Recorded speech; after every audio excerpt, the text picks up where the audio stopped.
And welcome to Meade Stadium as we welcome you into another episode of Rhody Football Gameday. I'm here with Connor DeRoja, Donnie Blair, and myself, Noah McLean. We have a fantastic episode for you as the Rhode Island Rams will face off against the Monmouth Hawks. And we'll talk about a lot of things, guys, per usual. We're going to break down the CAA. We're going to talk about the CAA standings. We're going to look at some preview predictions and also some of the results of the weekend. And without further ado, all of that to follow right here on Rhody Football Game Day.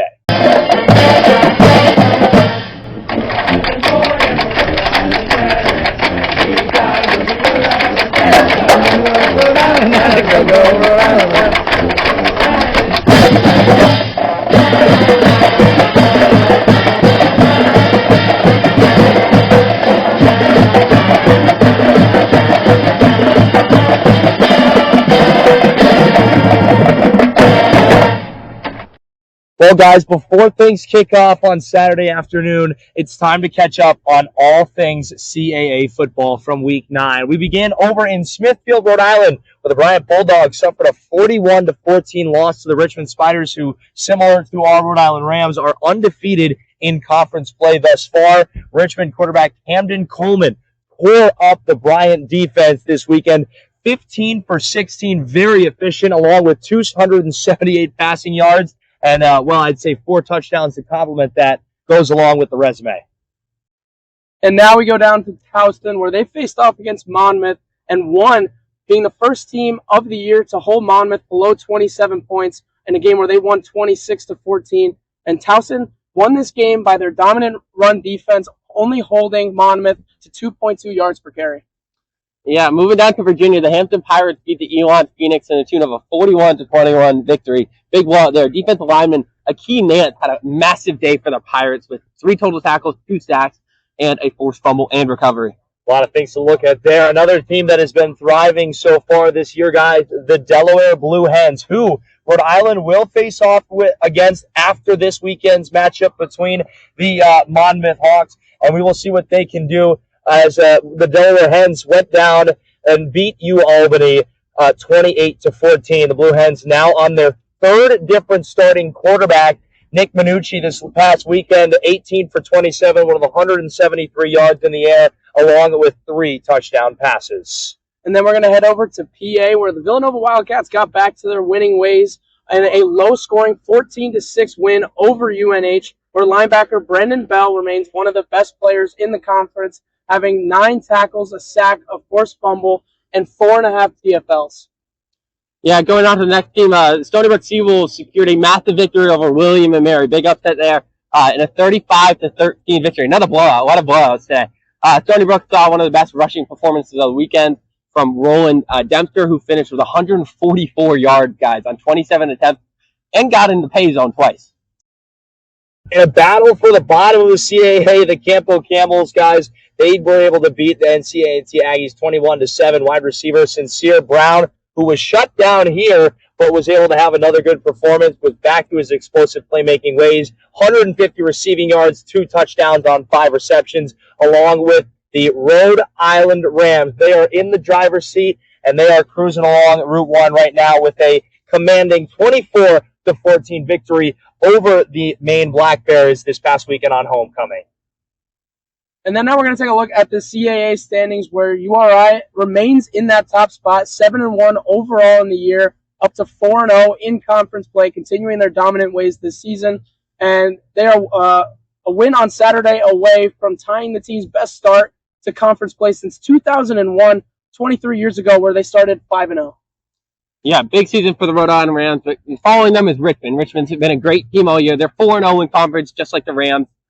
With Delaware 4-1, Stony Brook 3-1, and Villanova 3-1, all with 1 loss in conference. So it's a very tight race at the top, but Rhode Island looks to stay at the top. In the middle ground with 2-2 in conference is Hampton, William and Mary, Monmouth, who the Rams play this week, Towson, and New Hampshire, who we know the Rams took down a couple weeks ago. Yeah, and then let's see what's coming up this Saturday around the CAA. William and Mary will go down and face NC&T. Villanova will face Hampton. New Hampshire goes down and plays Albany. Stony Brook is at Bryant. Towson facing off against the Richmond Spiders. That'll be one to watch. Campbell at Elon. Maine at Oklahoma. Hello. Good luck to you guys over there. And Monmouth coming down to the beautiful state of the 401 Rhode Island for a beautiful matchup right here.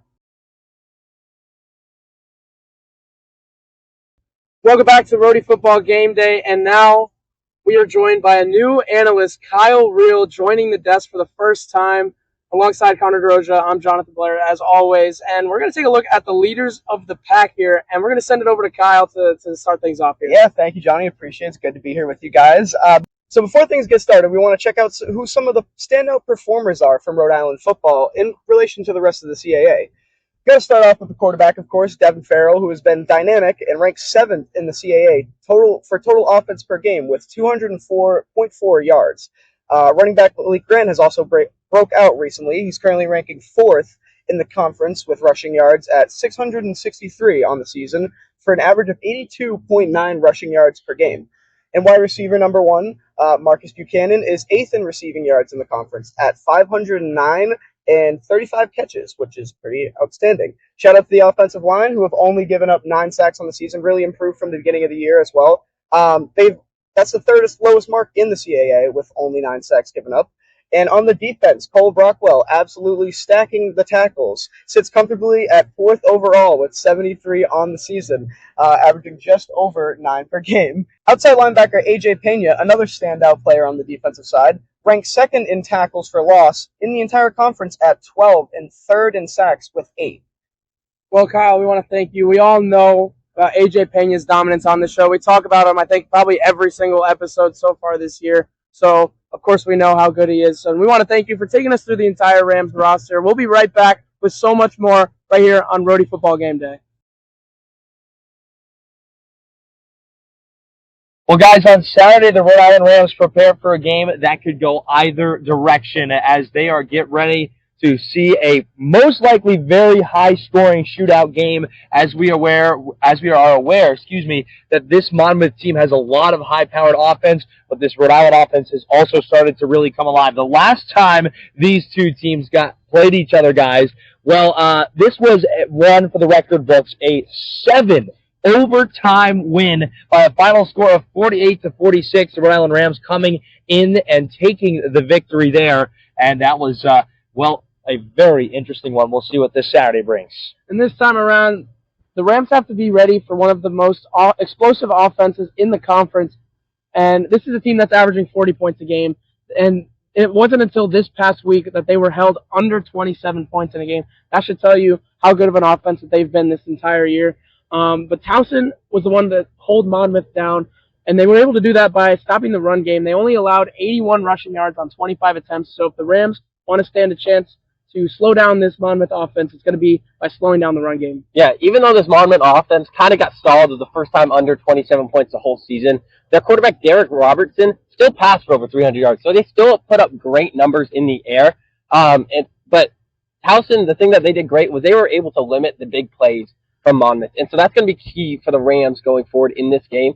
Freddie Millay, Andre Gray on the backside, being able to limit guys and not let guys get behind them and meet the running backs at the line of scrimmage. Yeah, we talked about that defensive group being fantastic, and they have their biggest challenge yet with this offense coming in. And when we talk about quarterback Derek Robertson, averages 322 yards a game. This is not a guy that comes in and does it once or does it twice. He does it every single day. He is here and only throwing 6 interceptions in the process, along with 21 touchdowns on the other side of that one. So, hello, how do you do? Running back Rodney Nelson and Son Nateau combined for 949 rushing yards as an elite backfield, with Nateau having a ridiculous 18 rushing touchdowns, keeping Nateau out of the end zone in the short yardage game situations will be essential. And now let's take a look at the receiving core for this Monmouth offense. You're going to look at Josh Derry, who has 602 receiving yards on 36 receptions and 4 touchdowns. Then you go down to Gavin Nelson with 30 catches, 519 yards, 3 touchdowns.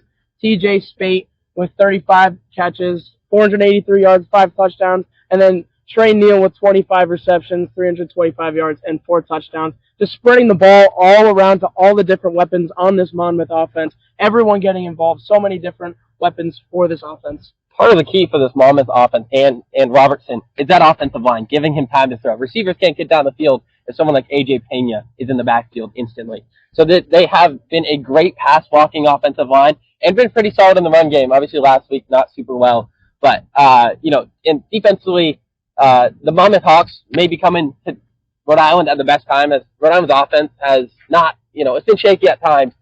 Devin Farrell's shown the tendency to turn the ball over. So playing a clean game for him will be key for the Rhode Island's walking out of here with a victory. I mean, really, you talk about conversations with head coach Jim Fleming, and every time we talk to him, guys, he says our best game of football is still yet to be played. That is certainly going to have to be at least close to it this weekend if they want to find a way to win.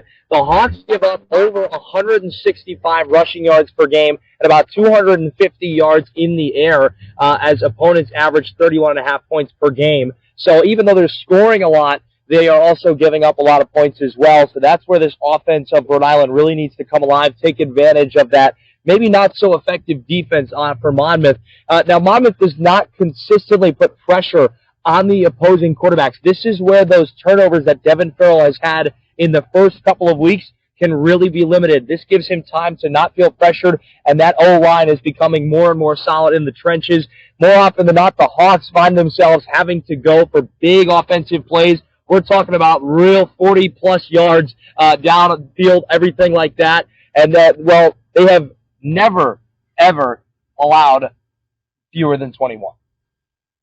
And then the bottom line for the Rams, they have to emulate Towson's game plan and stop the run, force Monmouth to be a one-dimensional offense, keep the quarterback in the pocket, give guys like A.J. Pena and Wesley Neal Jr., Gabe Solomon time to get to the quarterback and make a play, forcing them to pass. And then offensively, the Rams have to establish a run game early. This has been one of the keys for this Rams offense over the past few weeks, just keeping the ball going on the ground, controlling the game, controlling the trenches, and that's what's gotten them to the 7-1 start so far this year. They have to continue to do that if they want a chance to win this one. And guys, we're going to jump right into it here with the game predictions, as we are going to see what things we will bring. And, we saw this past week, Rhode Island, of course, coming in with yet another victory. Again, that only loss to a Big Ten school. And this week, who and which team will score the first touchdown? I'm going to switch it up, Johnny. I'm going to go to my right this time. Connor, we'll start with you. Who and what team gets the first touchdown? I think Malik Grant gets in the end zone first. Like you said, Noah, Monmouth's given up over 160 yards a game on the ground, and Malik Grant's hitting his stride. Okay, he's a real workhorse back. We see Deion Silas in stretches. We see Gabe Slow every now and then. But Malik Grant has kind of bona fide himself as the RB1 in this offense, so I think he gets in the end zone early today. Awesome. And Johnny? I'm going to stay with the Rams. I'm going to stay with the running game, but I'm not going to go with Malik Grant. We saw 2 Devin Farrell rushing touchdowns last week, both in the red zone. He is a legit threat to score whenever they get down in the red zone, and I think that he continues that trend this week against Monmouth. Well, Johnny, you took the words right out of my mouth, and I knew I should have said it before you did, because last week I ran over to Johnny on the sideline, and I said, what did I tell you? Because last week I predicted that Devin Farrell would be the first guy to get into the end zone. Of course, Maine unfortunately did score first, but Farrell still got in there using his legs, and I'm going to say he does it again. I can't agree more. Now, which team is leading going into halftime, Connor? Now, I'd be lying if I told you I wasn't a little scared of this Monmouth offense, but I think the Rams defense has shown it's an elite unit in the CAA, and I think the Rams kind of shut down this Monmouth offense, at least in the first half, and the Rams go in up 14 at halftime. All right, and Johnny? For me, it's going to be a high-scoring game, I think, because I think this Towson offense is very good. I think it's going to start hot, but I do think the Rams will settle in, and I think that they'll end up controlling the trenches, stopping the run game, and then controlling the run game on the other end. So I do have it being 17-14 Rhode Island going into the halftime. Yeah, I think it's going to be 21-14 in favor of Rhode Island. I'm sticking with Rhode Island in this one. Again, we talk about Rhode Island needing to play their best game yet. There's going to be a lot of points in that first half, and I think that Rhode Island will be able to get that lead going into halftime, which they have not been able to do in most of their games so far this week.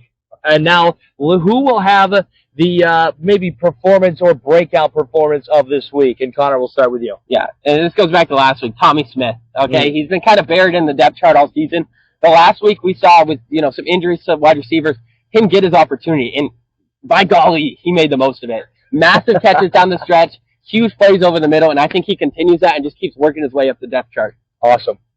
For me, I'm going to look towards the secondary. It's banged up. We've all talked about it before. This Monmouth offense wants to let the ball rip. We talked about how explosive this passing game is.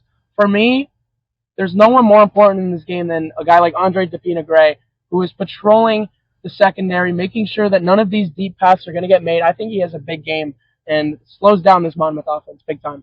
Yeah, guys, I'm going to go with a combination of guys. I'm going to go with Devin Farrell and Marquise Buchanan. And the reason I say that is Devin Farrell is going to come alive in this game. He's not going to turn the ball over at all. He is going to be dialed in. He's going to need to be. And I think this is his game where he really puts a statement out in the Rhode Island uniform. And his big connection is going to be Marquise Buchanan. When he gets out into open field, his ability to create that open space has been so fun to watch. I think he's going to have a lot to do with that. And with that, let's get ourselves into the final score prediction of this weekend. Connor, what do you got for me? I've got the Rams winning 42-28.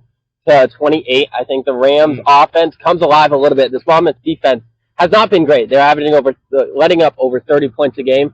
And this Rams defense is not going to be able to shut Monmouth out, but they're going to do a good enough job to outlast them in the long term. And Johnny? For me, I'm going to stay high scoring. Maybe not 42 points high scoring. That's a lot of points. But I do think that 35 is a right little middle area for Rhode Island. I think that's going to be enough. It's going to be 35-28. They're going to take this one over Monmouth and go move to 8-1 on the year, continuing their dominance in CAA.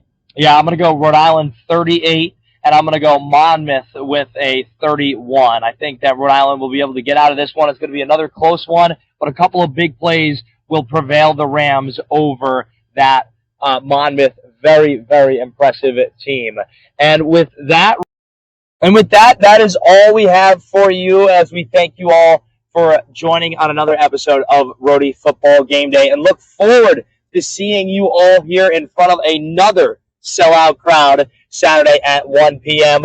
And make sure that next week you catch ahead of the Rams matchup between the Delaware Blue Hens. We will be sitting down right here and giving you everything that you need to know. But until that point, we hope to see you Saturday for a rowdy game right here at Meade Stadium. And one more time, Connor DeRosa, Johnny Blair, myself, Bill McLean, saying thank you, stay safe, stay dry, and go Rhody.